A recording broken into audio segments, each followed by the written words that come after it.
포르쉐, 람보르기니가 다 법인차인 진짜 이유, 이러한 차이의 비밀을 알려드립니다. 강남거리에 보이는 포르쉐나 람보르기니나 벤틀리 같은 번호판을 보면 거의 다 법인명이더라고요. 왜 다들 법인으로 슈퍼카를 살까요? 오늘은 개인이 사는 것과 법인이 사는 거의 충격적인 차이, 그리고 이게 정말 합법인지 모든 것을 공개합니다. 2억 원짜리 차를 살 때 1억 원 가까이 차이가 난다는데 과연 사실일까요? 개인 명의, 법인 명의로 차량을 구입했을 때의 충격적인 차이를 숫자로 한번 비교를 해볼게요.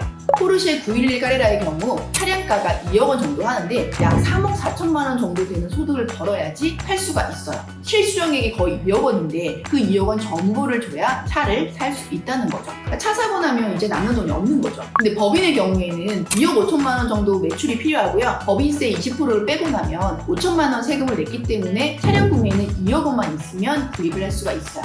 비용 처리가 가능하기 때문에 추가 절세 효과도 있죠. 개인으로 구입했을 때, 법인으로 구입했을 때 단순 구매를 가정을 한다면 약 9천만 원 정도 법인이 이익이 되는 거죠. 그래서 슈퍼카를 법인 명의로 구입을 하는 게 이유예요. 왜 이런 차이가 나는지 자세히 설명을 해볼게요. 세해 전과 세해 후의 차이거든요. 개인은 세금 내고 난 뒤에 그 돈으로 차를 사는 거고, 법인은 세금을 내기 전에 법인 명의로 하기 때문에 법인세만 내면 가능한 거죠. 마치 할인 쿠폰을 쓰는 것과 안 쓰는 것 차이로 보면 될 것 같아요. 감가상각 비용 처리인데 사실 개인도 법인도 둘 다 감가상각은 할 수 있어요. 근데 다만 개인으로 본다면 개인 명의의 사업자일 때 법인차를 한 개 갖고 있을 때는 괜찮은데 두 번째 갖고 있으면 보험이라든지 추가적으로 해야 될 부분이 많은데, 법인의 경우에는 임직원으로 등록이 되어 있으면 차를 여러 대 사도 상관없게 되는 거죠. 근데 이게 예전에는 고가의 차를 많이 사도 비용 처리가 다 됐었거든요. 근데 지금은 그렇지는 않아요. 업무용 승용차 비용 처리 한두 규정이 있어서 일반적인 승용차는 감가상각 기준 800만 원, 추가 유지관리비까지 해서 1년에 1,500만 원까지 비용 처리가 가능해요. 그런데 뭐 화물차라든지 승합차라든지 실제 업무와 관련해서 쓰는 거가 명확한 화물차나 승합차는 전액 비용 처리가 가능합니다. 사실 스포츠카의 경우에는 물론 업무용으로 쓰기는 하지만 일반적인 화물차보다는 조건은 조금 더 까다롭게 한 부분이 있어요. 그래서 800만 원까지 비용 처리 가능하고 추가적으로 업무일지를 쓴다든지 뭐 보험을 들어야 한다든지 이런 식으로 까다로운 규정이 있고, 한도를 초과하면 송금불산입이 되는 규정들이 있어요. 실무적으로 이걸 다 혜택을 받기 위해서는 사실상 운행일지를 쓰셔야 하고 업무용 증빙을 하셔야 되는데, 사적 사용분에 대해서는 상여로 처분이 되고 있습니다. 감가상각을 활용을 한다거나 하거나 처분이 되면 나중에 양도차익에 대해서 추가 과세도 할 수가 있어요.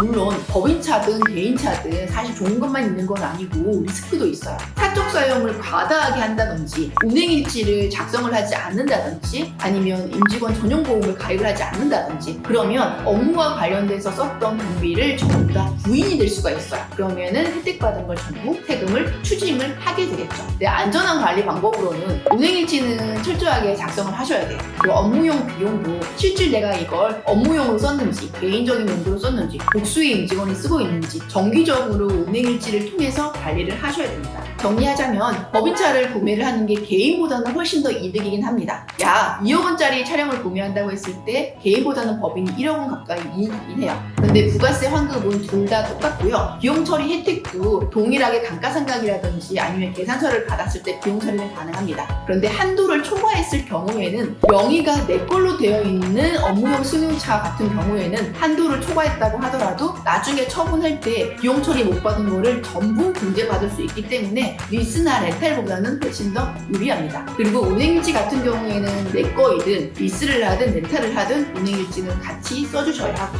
이게 합법적인 절세가 가능한 방법이기 때문에 관리가 굉장히 중요해요. 법인차는 단순히 부자들의 절세 수단이 아니라 합법적인 세제 혜택을 활용하는 방법이에요. 다만 제대로 알고 규정을 지켜가면서 활용을 해야 하는데요. 무작정 따라하기보다는 본인의 사업과 상황에 맞게 전문가와 상담을 하고 결정하시기 바랍니다.